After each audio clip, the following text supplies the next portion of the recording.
Thank you, Honorable Speaker, for the opportunity.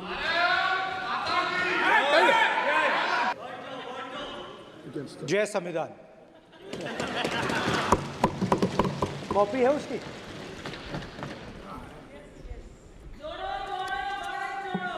जय संविधान।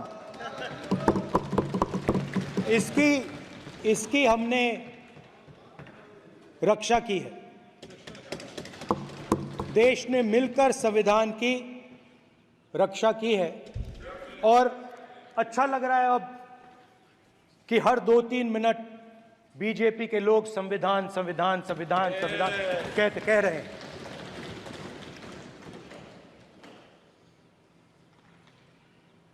Speaker sir, for the last 10 years, there has been a systematic attack on the Constitution, on the idea of India, and on anybody who opposed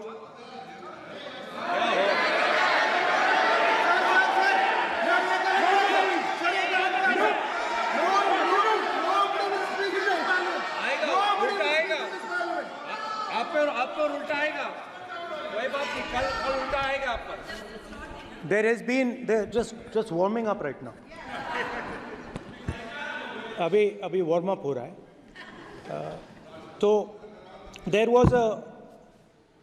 was a systematic, full-scale assault on the idea of India, on the Constitution, and also on millions and millions of people who resisted the ideas being proposed by the BJP, who resisted the attack on the Constitution. Many of us personally were attacked. In fact, some of our leaders are still in jail. One of our leaders has just recently been released. Another one is still in jail. And not only the opposition, but anybody who resisted the idea of concentration of power, of concentration of wealth, of aggression on the poor, of aggression on Dalits, minorities, tribals, was crushed, violently crushed. People were put in jail, people were threatened, and I myself was attacked. Sir ये संसद TV का नया format देखा है आधा ये पहले हम देखा नहीं हमने. I myself was attacked by order of the government of India, by order obviously of the Prime Minister of India. 20+ cases, 2-year jail sentence, my house taken away, no problem. Shame. Relentless attack in the media, 24/7, every single day, abuse, attack, abuse, attack. Shame. And then the most enjoyable and beautiful part of it, 55 hours of interrogation by the ED. No, which I really enjoyed. Because by the end of the interrogation, the officer off camera, he switched off the camera and then he asked me, Rahul ji, you've been sitting here 55 hours. आप पत्थर जैसे हो, आप हिलते क्यों नहीं हो? मुझसे सवाल पूछा उसने. तो जब ऐसा आक्रमण होता है, when there's an attack like this on you, you obviously need refuge, you need a place, or you need ideas that defend you. So today I want to start my speech by telling my friends in the BJP and the RSS about the ideas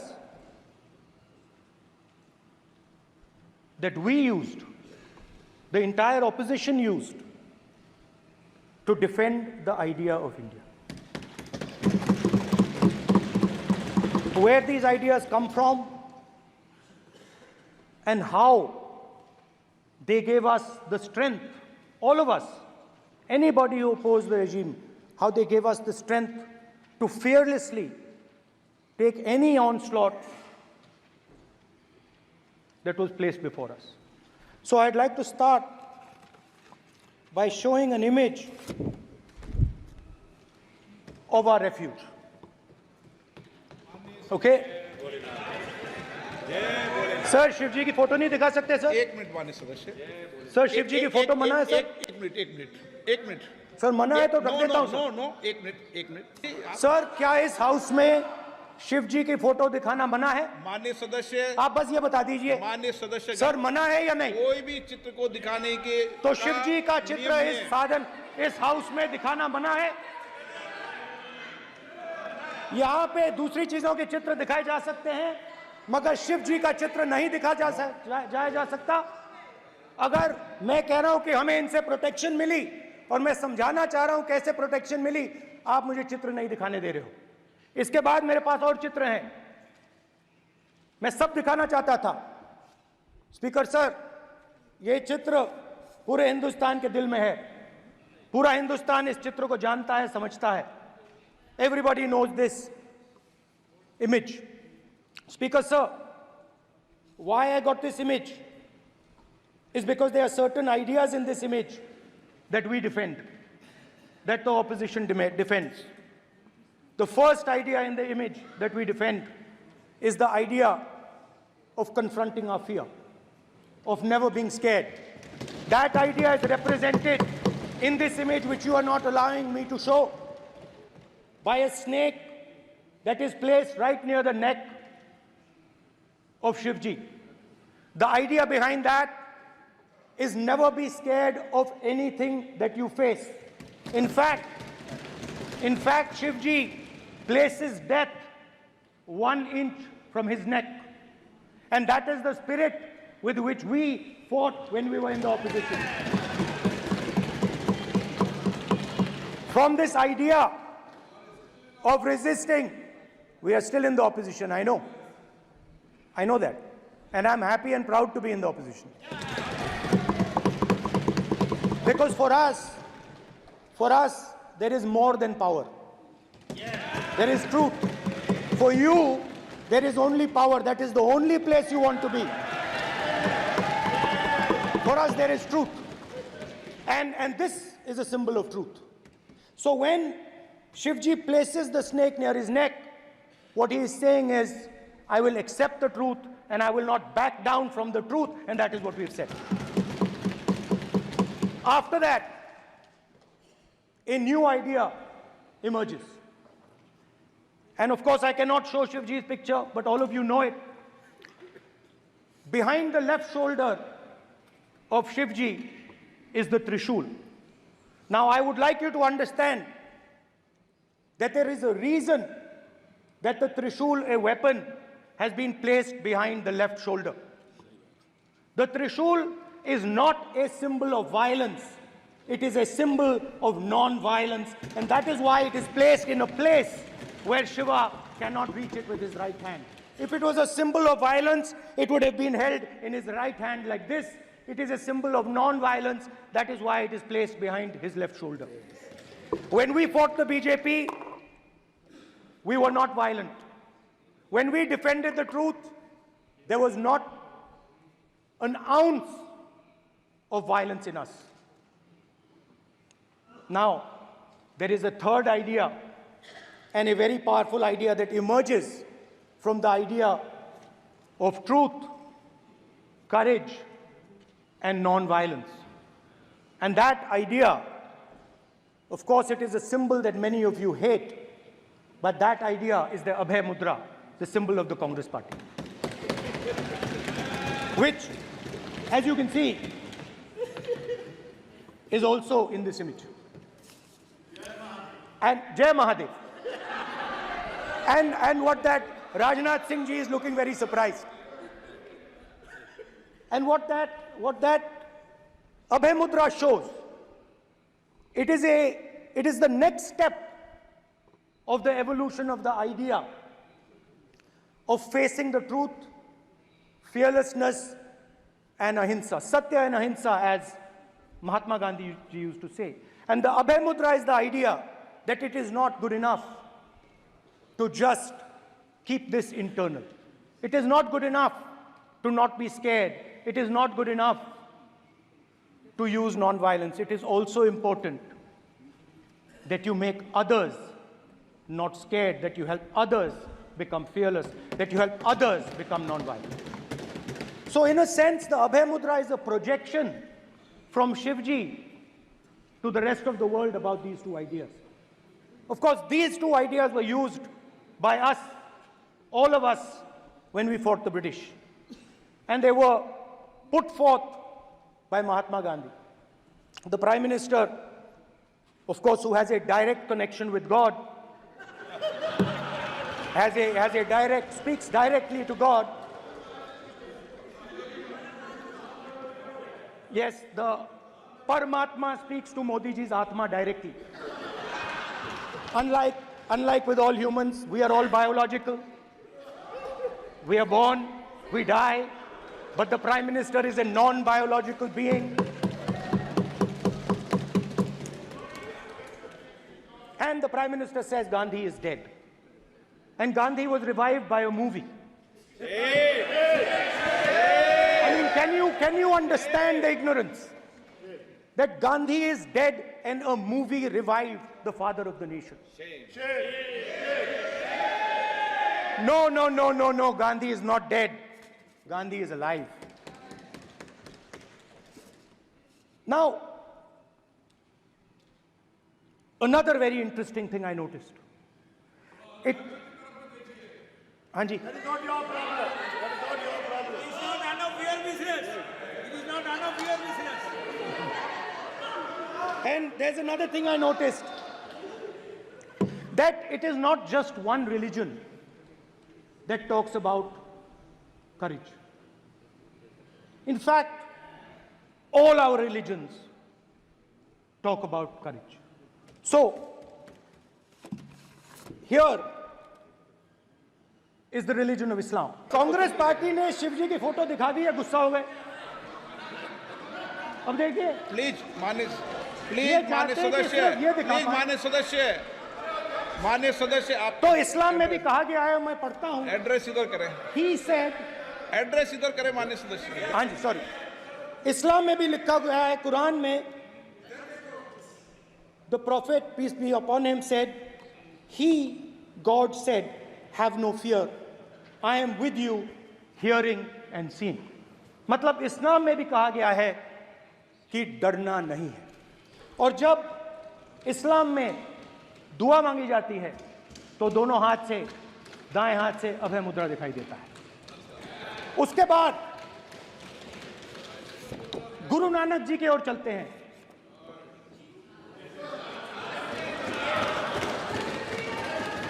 Waheguru ji की फतेह, वाहेगुरु जी का खालसा. जिस धर्म पर आप हर रोज आक्रमण करते हो, गुरु नानक जी,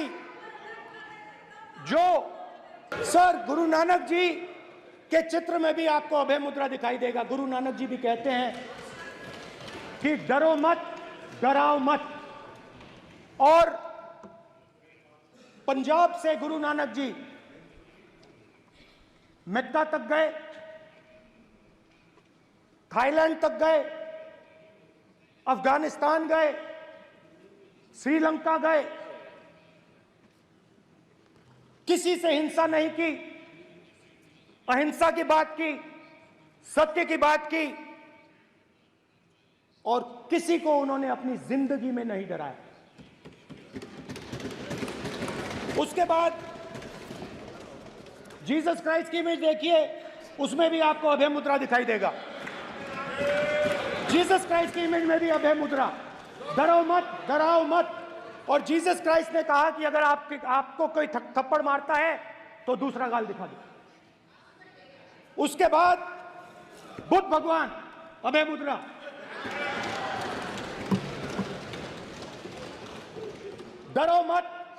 डराओ मत, अहिंसा। मतलब, और अंत में महावीर, डराओ मत, अभय मुद्रा। मतलब हिंदुस्तान के इतिहास में 3 फाउंडेशनल आइडियाज हैं।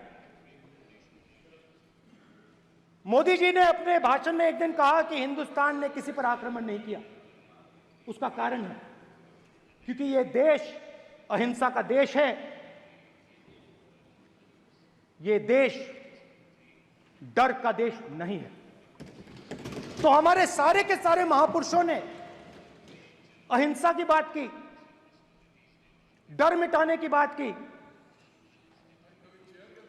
डराओ मत।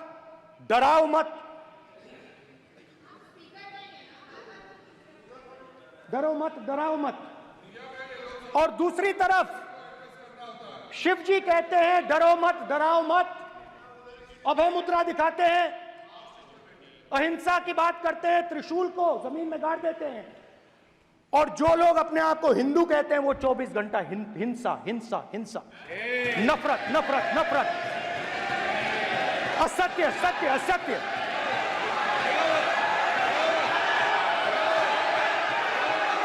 आप हिंदू हो ही नहीं।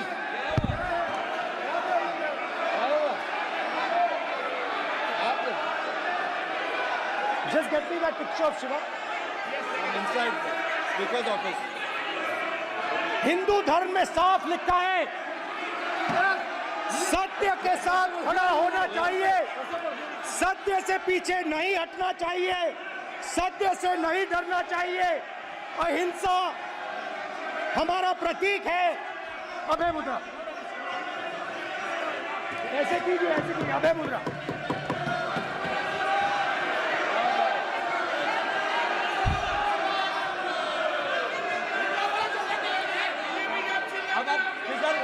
स्पीकर से कोई नहीं आएगा।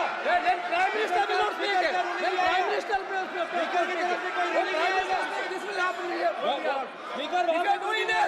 It will repeat again. भाई कोई नहीं आ रहा।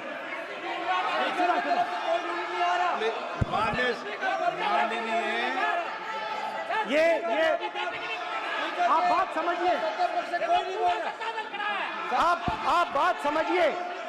ये इसलिए चिल्ला रहे हैं क्योंकि तीर जाके दिल में लगा है, दिल में जाके तीर लगा है, इसलिए ये चिल्ला रहे हैं। देखो चुप हो गए, देखिए स्पीकर सर चुप हो गए सब।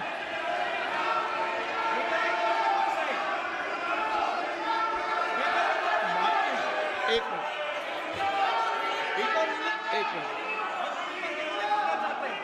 ये जो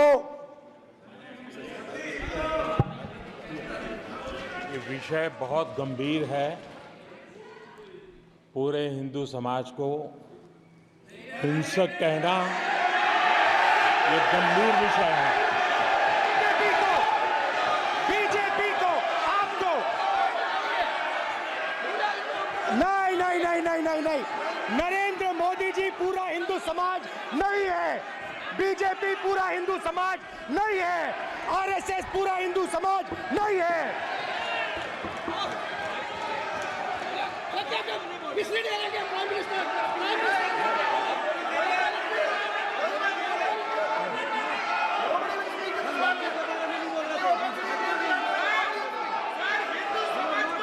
भूपेंद्र यादव जी, ये ठेका नहीं है बीजेपी का। भूपेंद्र यादव जी बोलना चाहते हैं आप? ये सब हिंदू हैं यहाँ पे।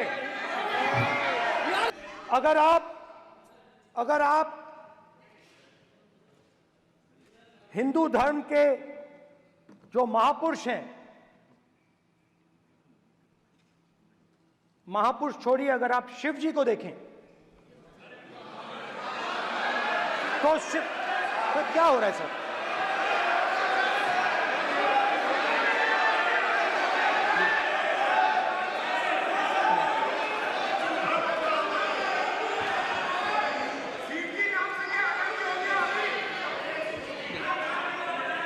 अगर आप शिव जी को देखें तो उनकी इमेज से आपको पता लगता है कि हिंदू डर नहीं फैला सकता, हिंदू हिंसा नहीं फैला सकता, हिंदू नफरत नहीं फैला सकता।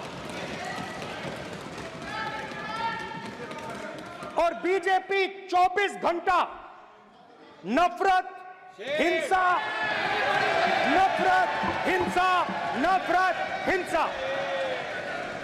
स्पीकर सर, कहां कहां तक इन्होंने डर फैला दिया है?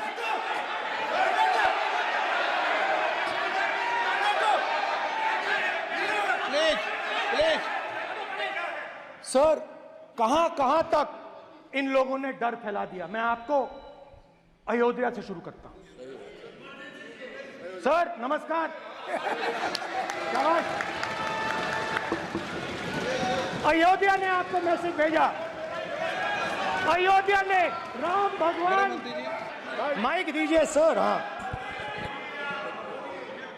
सर, मेरा सवाल है सर, इस माइक का कंट्रोलर किसके हाथ में? सर मैं बिल्कुल आपकी रिस्पेक्ट करता हूं स्पीकर सर, मगर मेरे भाषण के बीच में सच्चाई ये है कि माइक ऑफ हो जाता है। मैं क्या करूं, हो जाता है वो। अब आपने देखा मैंने अयोध्या शब्द यूज किया और माइक ऑफ हो गया। नो, अरे ये प्रधानमंत्री मोदी जी के टाइम में आधा आधा पैरा आएगा क्या? तो अयोध्या ने राम भगवान की जन्मभूमि, प्लीज ब्रदर, राम भगवान की जन्मभूमि ने बीजेपी को मैसेज दिया और ये आपके सामने मैसेज बैठे हुए हैं। मैंने इनसे पूछा, कल कॉफी पी, इनसे मैंने पूछा बताइए ये हुआ क्या? बीजेपी ने राम मंदिर का इनॉग्रेशन किया, बोलने दीजिए, राम मंदिर का इनॉग्रेशन किया। अरे भाई आप हार गए, उसको सहन करिए। नाम बोलने की कोई जरूरत नहीं है, मैं भाषण दे रहा हूं, आप नहीं दे रहे हो। मुझे बोलना है जो बोलना है, मुझे नाम लेने की कोई जरूरत नहीं, मुझे जो बोलना है मैं बोलूंगा। तो अयोध्या ने मैसेज दिया और मैंने इनसे पूछा कि हुआ क्या, और इनका जवाब आया। मैंने उनसे पूछा कि आपको कब पता लगा कि आप अयोध्या में जीत रहे हो, और आपने कहा पहले दिन से मुझे पता था। सही बात। और मैंने कहा ये क्या हुआ? उन्होंने कहा राहुल जी, अयोध्या में एयरपोर्ट बना, अयोध्या की जनता से जमीन छीनी गई और आज तक उन्हें मुआवजा नहीं मिला है। उन्होंने कहा, सही बात, उन्होंने कहा कि अयोध्या में जो भी छोटे छोटे दुकानदार थे, जो भी छोटी छोटी बिल्डिंग्स थी, उन सारों को तोड़कर गिरा दिया गया और उन लोगों को सड़क पर कर दिया गया। इन्होंने यह भी कहा कि अयोध्या के इनॉग्रेशन में अयोध्या की जनता को बहुत दुख हुआ, क्योंकि इनॉग्रेशन में अदानी जी थे, अंबानी जी थे, मगर अयोध्या का कोई नहीं था। और ये कारण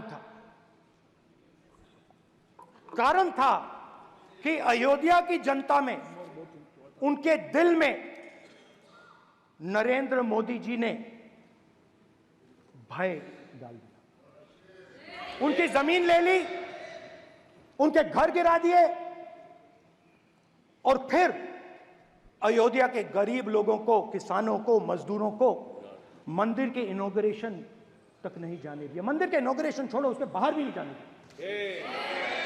और इसीलिए अयोध्या की जनता ने सही मैसेज भेजा। अच्छा, इन्होंने मुझे एक और बात बोली, 3 बार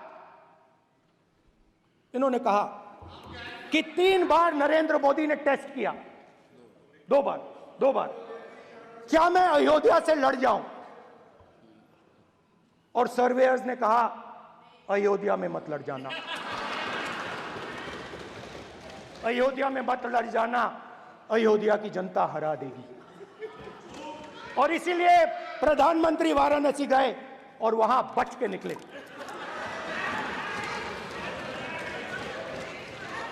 तो अयोध्या की जनता को डराया, पूरे देश को डरा दिया।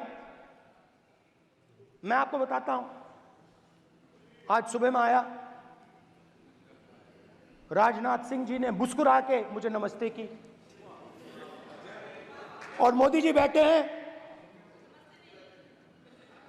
मुस्कुराहट नहीं, सीरियस, नमस्ते भी नहीं करते, कहीं मोदी जी ना देख लें, प्रॉब्लम हो जाएगी। वही कहानी गडकरी जी की है, सच्चाई है। स्पीकर सर, आपने कहा कि डिबेट प्रेसिडेंट्स एड्रेस पे होनी चाहिए।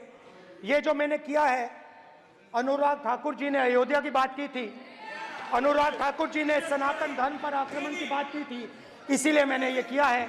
मैं दिखाना चाहता हूं कि अयोध्या में क्या हुआ, अयोध्या की सच्चाई क्या थी। प्रेसिडेंट्स डिबेट में उन्होंने बात उठाई थी, मैंने बात बंद की है।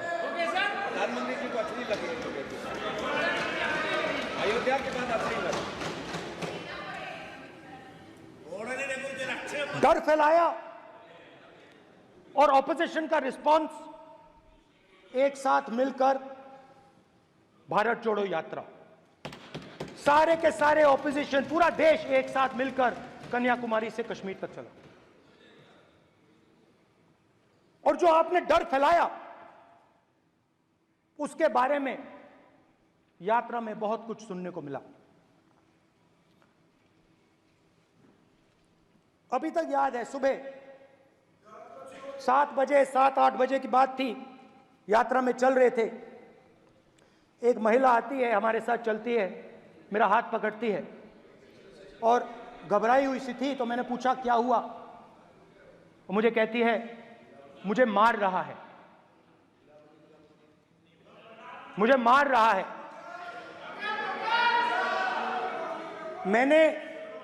मैंने पूछा कौन मार रहा है,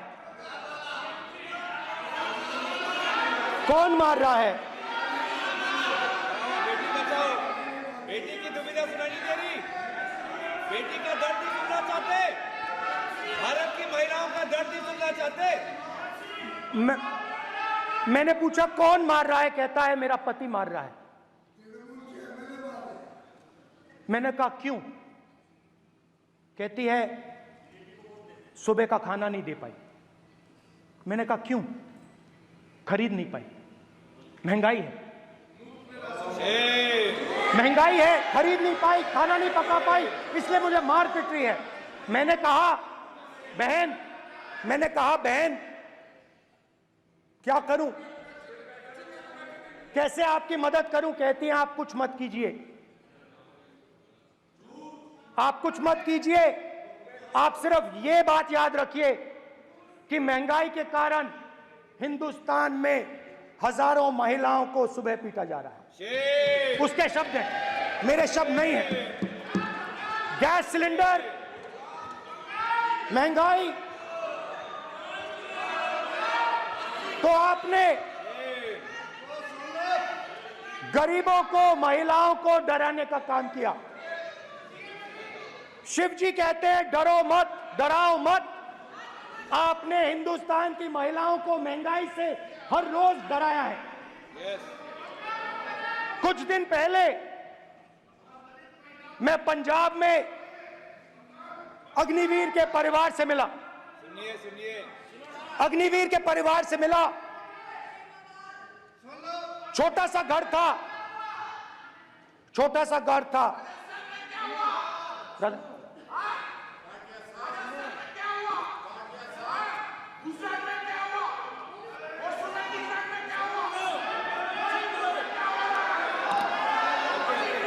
ठीक है सर।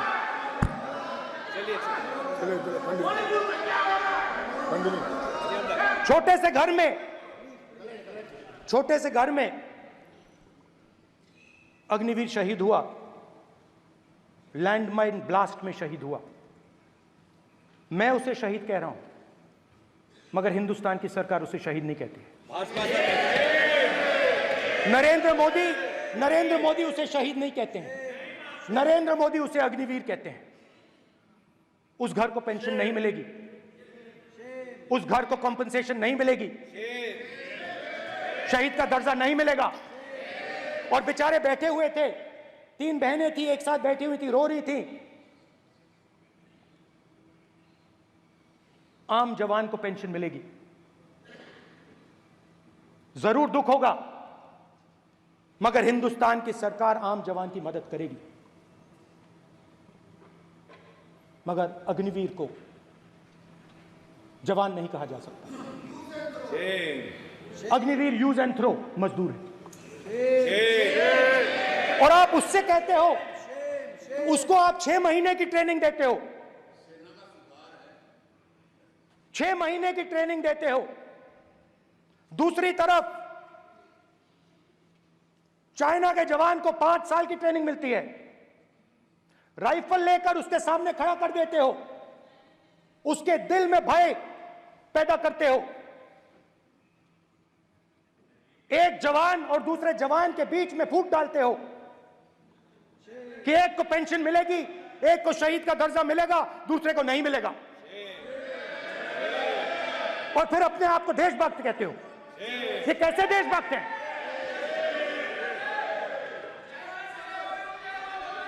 फिल्म स्टार जैसी फोटो थी उस लड़के की, फिल्म स्टार, बॉलीवुड स्टार की फोटो थी। मैं सोच रहा था, देखो इस युवा ने जान दी। Speaker sir, speaker sir, speaker sir देखिए, स्पीकर सर देखिए, राजनाथ सिंह जी की एक राय है, मेरी एक राय है। सच्चाई अग्निवीरों को मालूम है, हमें बोलने की जरूरत नहीं है।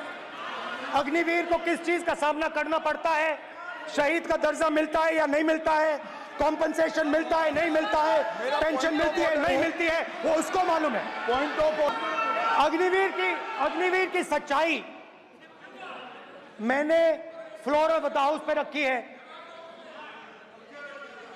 और राजनाथ सिंह जी ने भी कहा है, जो रियलिटी है वो हिंदुस्तान की सेना को मालूम है, वो अग्निवीरों को मालूम है। उनके कहने से या मेरे कहने से कोई फर्क नहीं पड़ता, सच्चाई तो उनको मालूम है, उनको मालूम है सच्चाई कौन बोल रहा है।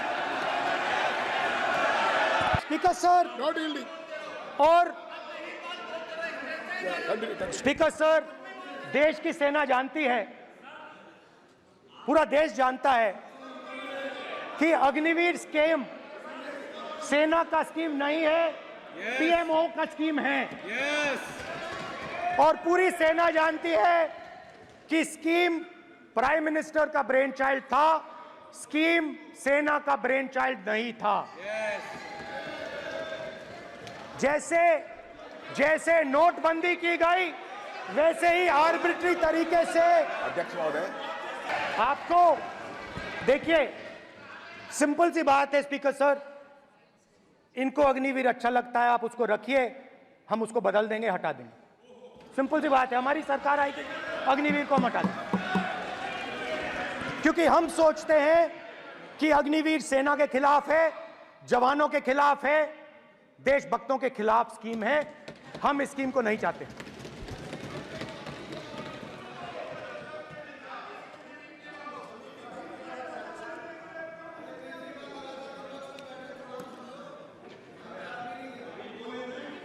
पहली बार हिंदुस्तान की हिस्ट्री में जनता से स्टेट्स छीने गए हैं। जम्मू कश्मीर लद्दाख से आपने पहली बार स्टेट छीना है। मणिपुर को आपने सिविल वॉर में डुबा दिया है। मणिपुर को आपने और आपकी योजनाओं ने, आपकी पॉलिटिक्स ने जला दिया है। और आज तक हिंदुस्तान के प्रधानमंत्री मणिपुर नहीं गए हैं। ऐसा लगता है कि मणिपुर हिंदुस्तान का प्रदेश नहीं है। प्रधानमंत्री के लिए मणिपुर स्टेट ही नहीं है। मणिपुर में सिविल वॉर हो ही नहीं रही है। और एक बार बयान दिया हमने, मतलब प्रेशर लगाया, हम गए, हमने प्रधानमंत्री से कहा एक मैसेज दे दीजिए, मणिपुर चले जाइए, जनता की वहां रक्षा कीजिए। नहीं,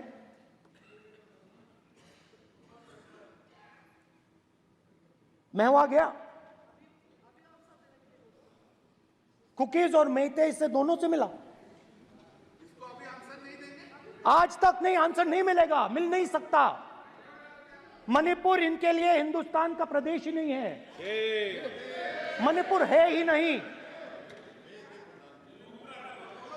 मणिपुर है ही नहीं, ना होम मिनिस्टर के लिए ना प्रधानमंत्री के लिए, है ही नहीं, एग्जिस्ट नहीं करता। वो है ही नहीं। ना प्रधानमंत्री जाएंगे बोलेंगे कुछ नहीं, जैसे कुछ नहीं हुआ वहां पे। मैं रिलीफ कैंप में गया, एक औरत कांपती हुई, रोती हुई मुझे कहती है कि मैंने अपनी आंखों के सामने, हाँ मैं औरतों की बात कर सकता हूं, एक भाई मैं कर सकता हूं, एक भाई एक कर्तव्य निभा रहा है। आप अपने संगठन में महिलाओं को नहीं डालते हो, मगर मैं औरतों की बात कर सकता हूं।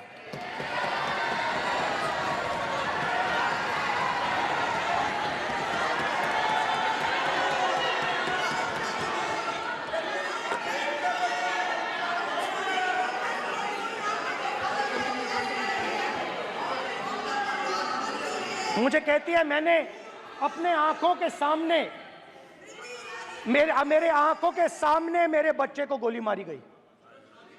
मैं भागना नहीं चाहती थी, मैं मरना चाहती थी, उसके साथ मरना चाहती थी। मुझे घसीट के वहां से ले गए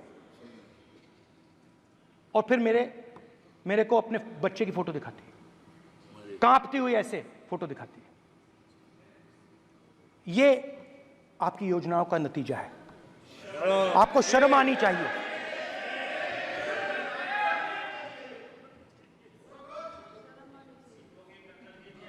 एक दिन प्रधानमंत्री 8 बजे कहते हैं, पता नहीं फाइन ट्यूनिंग हो गई भगवान के साथ, डायरेक्ट मैसेज भगवान, सर ने बोला है, सर प्रधानमंत्री ने ये बोला है, ये मैं नहीं बोल रहा हूं, प्रधानमंत्री ने बोला है कि मेरा डायरेक्ट कनेक्शन है भगवान के साथ।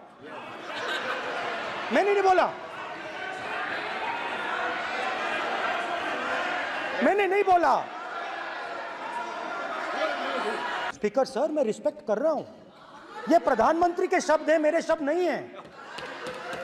ये प्रधानमंत्री जी ने कहा है, पब्लिक में, मीडिया को कहा है कि मैं बायोलॉजिकल नहीं हूं, मेरा डायरेक्ट कनेक्शन भगवान के साथ है। मैं नहीं बोल रहा हूं, प्रधानमंत्री मोदी जी ने बोला है। तो पता नहीं उस टाइम 8 बजे भगवान का मैसेज आया होगा हिंदुस्तान, वही। मगर फिर श्री राम ने आपको दूसरा मैसेज दे दिया अयोध्या में। भगवान का मैसेज आया होगा, मोदी जी नोटबंदी कर दीजिए। नोटबंदी कर दिया, डायरेक्ट ऊपर से आया मैसेज, ऑर्डर आया खटाक। और अलग अलग ऑर्डर आते हैं। अदानी जी वाला ऑर्डर आता है, बंबई एयरपोर्ट अदानी जी को ऊपर से ऑर्डर आता है, खटाखट ऑर्डर आते हैं। तो नोटबंदी कर दी। स्मॉल और मीडियम बिजनेसेस जो हैं, जो हिंदुस्तान की रोजगार की रीढ़ की हड्डी है, बैकबोन है, उड़ा दिया, खत्म कर दिया। आज नतीजा यह है कि ये जो भी करना चाहे करें, हिंदुस्तान के युवाओं को रोजगार नहीं मिल सकता। Job creation backbone is broken. Finish, खत्म। नोटबंदी की, गलत जीएसटी लागू की, उड़ा दिया। अब मैं सोचता हूं, पहले मैं सोचता था ये पता नहीं कैसे हुआ, अब मैं समझता हूं कि ये अदानी जी, अंबानी जी जैसे लोगों के लिए किया गया था। ये रास्ता साफ करने का तरीका था, रास्ता साफ करने का तरीका था। इनकम टैक्स डिपार्टमेंट उनके पीछे पड़ा रहता है। जीएसटी, डिमोनेटाइजेशन, 24 घंटा उनको तंग करते हैं। उनके कैश फ्लो को रिस्ट्रिक्ट करने की कोशिश करते हैं, कैश फ्लो को क्रश करने की कोशिश करते हैं कि वो परे हट जाएं और अरबपति उनकी जगह ले लें। आप किसी भी छोटे व्यापारी से पूछ लो, किसी भी स्मॉल मीडियम बिजनेस ओनर से पूछ लो, ये आपको बता देगा। गुजरात में मैं गया, टेक्सटाइल ओनर्स के साथ मेरी बात हुई, मैंने उनसे पूछा नोटबंदी क्यों हुई, जीएसटी क्यों हुई? साफ बोला अरबपतियों की मदद करने के लिए जीएसटी और नोटबंदी की गई है। नरेंद्र मोदी जी अरबपतियों के लिए काम करते हैं, सीधी सी बात। मैं जाता रहता हूं और आपको गुजरात में हराएंगे इस बार। आप लिख के ले लो, आपको ऑपोजिशन इंडिया गठबंधन गुजरात में हराने जा रहा है।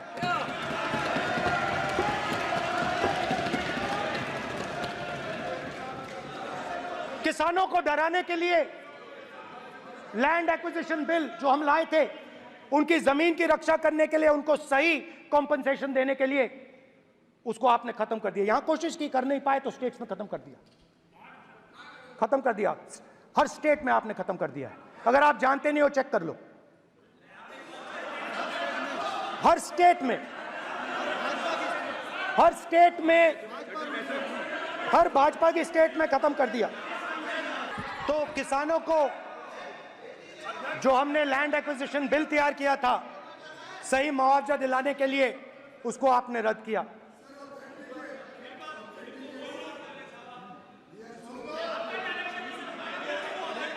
We'll authenticate कर देंगे, ऑथेंटिकेट कर देंगे।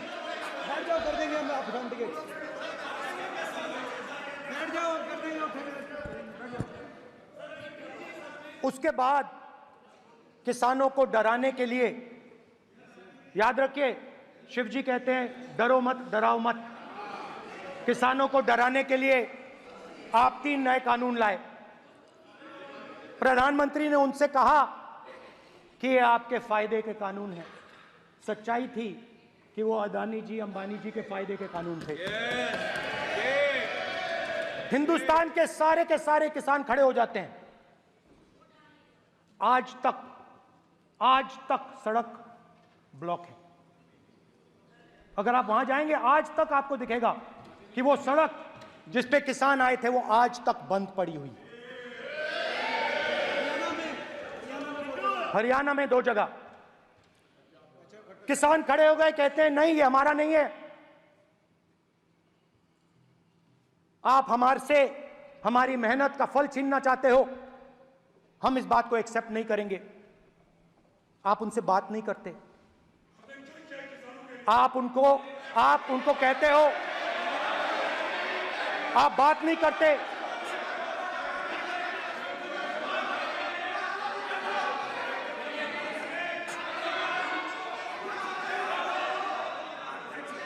आप बात नहीं करते, आप गले नहीं लगते, आप उन्हें आतंकवादी कहते हो। आप कहते हो ये सब आतंकवादी हैं। झूठ नहीं है, सच है।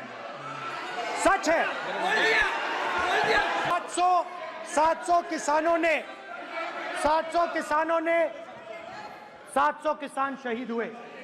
हमने इस हाउस में कहा कि किसानों के लिए मौन होना चाहिए, आपने मौन नहीं होने दिया।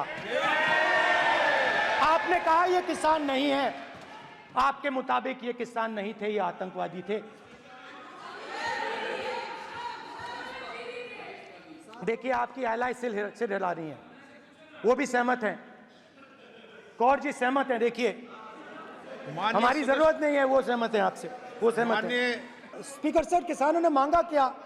स्पीकर ने सिर्फ किसानों ने सिर्फ ये कहा कि अगर 16 लाख करोड़ रुपए अरबपतियों का कर्जा माफ हो सकता है तो हमारा भी थोड़ा सा कर दीजिए। किसान ने यह कहा कि हर प्रोडक्ट के लिए सही प्राइस मिलती है, हमें भी एमएसपी दे दीजिए।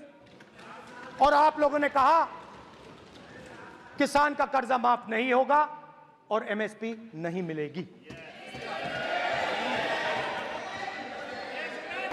स्पीकर सर, एमएसपी जब मैं बराबर speaker sir, MSP with legal guarantee. Speaker sir, the issue is MSP with legal guarantee, not just MSP.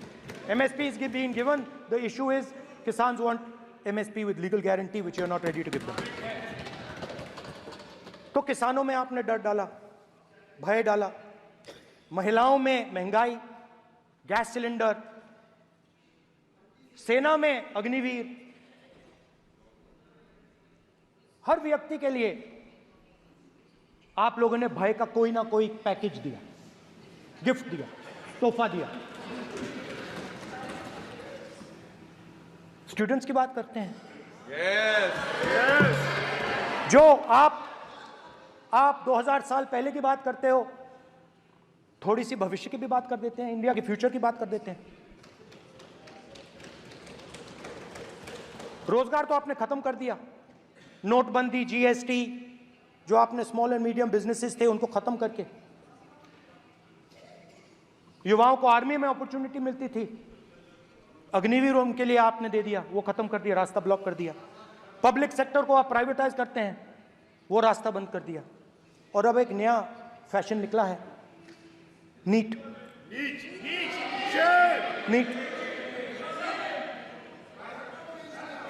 Professional exams को आपने कमर्शियल एग्जाम्स में बदल दिया है। NEET is not a professional exam, NEET is a commercial exam. NEET में एक student topper हो सकता है, एक्सीलेंट स्टूडेंट हो सकता है,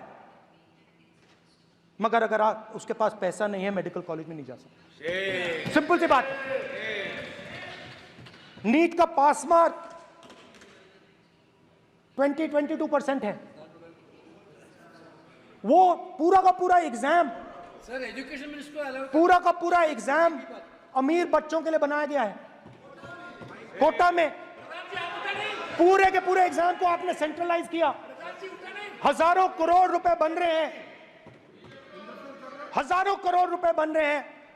और कमर्शियल पेपर जो आपने बना रखे हैं, कमर्शियल एग्जाम्स, 7 साल में 70 बार पेपर लीक।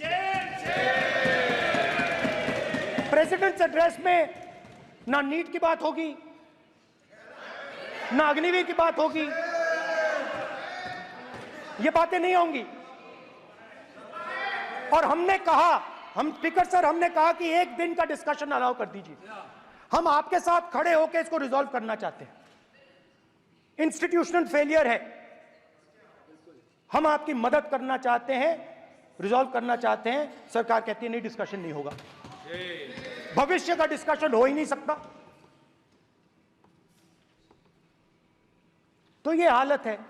जहां भी ये देखते हैं, ये सोचते हैं कि भाई भय कैसे पैदा करें, माइनॉरिटीज को डराते हैं। नहीं, कांग्रेस नहीं डरती आपसे, आप कांग्रेस से डरते हो।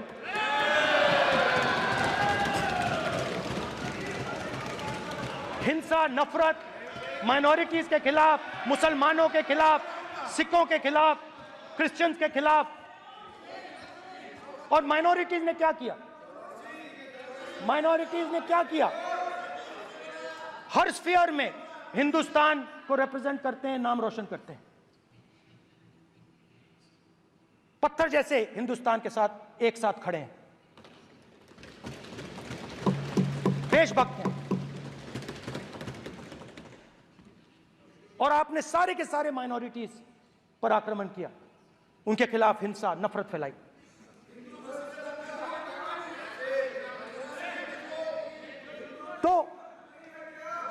शिव जी कहते हैं सर देखिए मेरा वो हटा दिया आपने सर, वो देखिए सर हटा दिया, कैमरा से हटा दिया। चेहरा देखिए, चेहरा देखिए। सदस्य सर देखिए वापस आ गया सर, हटाओ मान्य सदस्य ये देखो, एक मिनट देखा सर आपने, एक मिनट देखिए एक मिनट ये see sir, speaker sir, NEET students spend years and years preparing for their exam. Their family supports them financially, emotionally. And the truth is that NEET students today do not believe in the exam. Because they are convinced that the exam is designed for rich people, not meritorious people. I have met a number of NEET students, every single one of them tells me that the exam is designed to create a quota for rich people and to create a passage for them into the system, and is designed not to help poor students. Now, इससे भी बहुत डर होता है, महीनों पढ़ाई करते हैं, ये पता नहीं कि भैया एग्जाम लीक हो जाएगा नहीं होगा, अगर पास भी हो गए तो पैसा कहां से आएगा,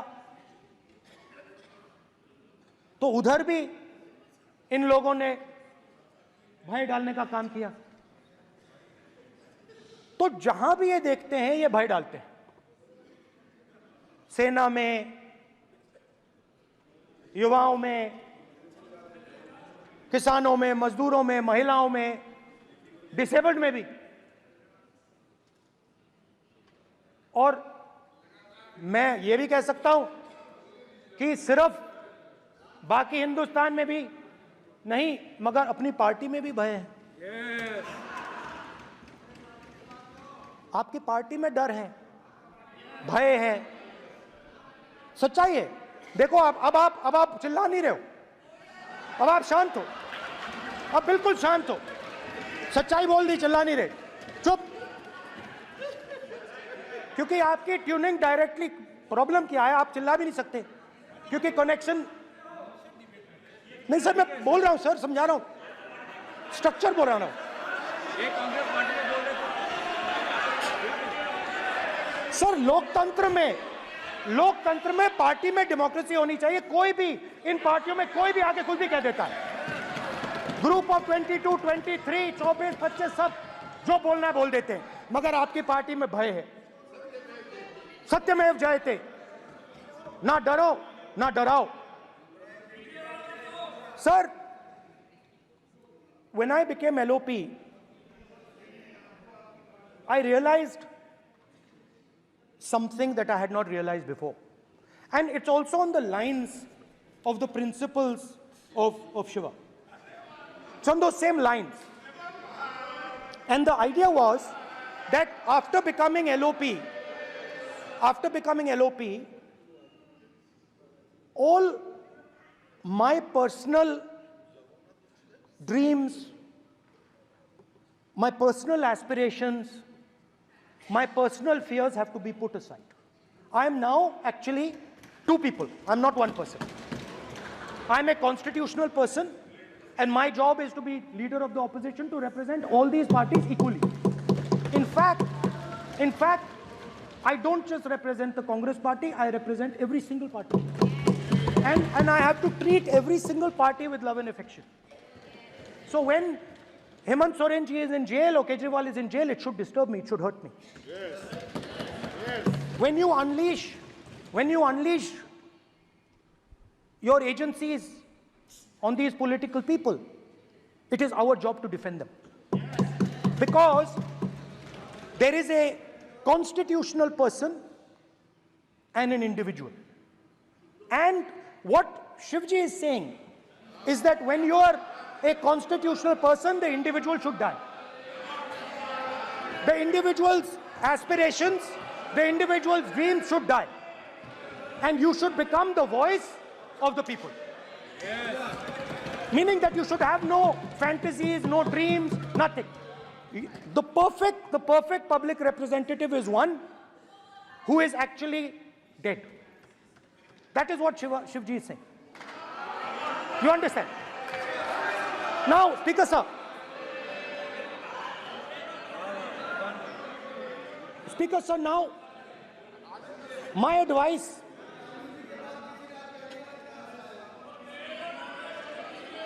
So there are two structures now. One is me as an individual, and one is me as leader of the opposition.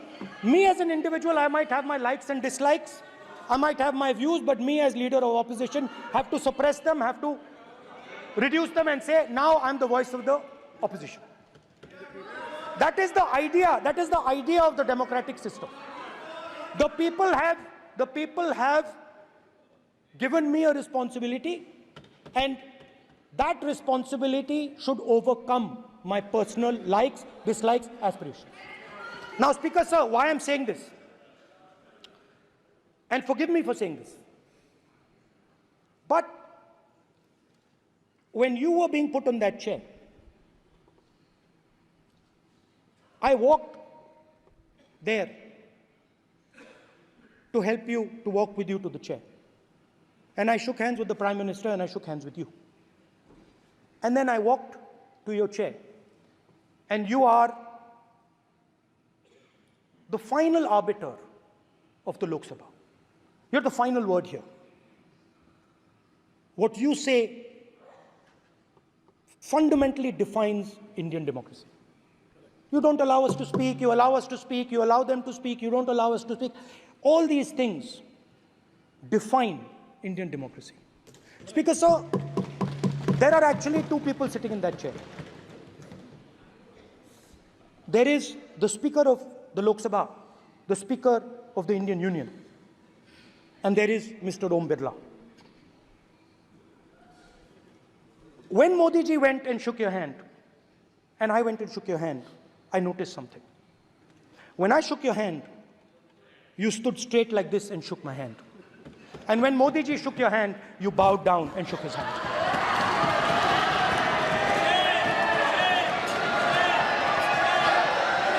ये आसन के सामने आरोप है। स्पीकर सर, स्पीकर सर, आपकी बात को मैं एक्सेप्ट करता हूं, स्पीकर सर। स्पीकर सर, आपकी बात को रिस्पेक्टफुली बैठिए ना। स्पीकर सर, मैं आपकी बात को रिस्पेक्ट करता हूं, मगर आपको कहना चाहता हूं कि इस हाउस में स्पीकर से कोई बड़ा नहीं होता। स्पीकर सबसे बड़ा है, हम सबको स्पीकर के सामने झुकना चाहिए। और मैं आपके सामने झुकूंगा, और सारा का सारा ऑपोजिशन आपके सामने झुकेगा। ये लोकतंत्र है स्पीकर सर। आप इस हाउस के लीडर हैं, आपको किसी के सामने नहीं झुकना चाहिए। कस्टोडियन है, नेता प्रधानमंत्री है, स्पीकर को आप speaker is the last word, speaker is अध्यक्ष and is the last word. अंत में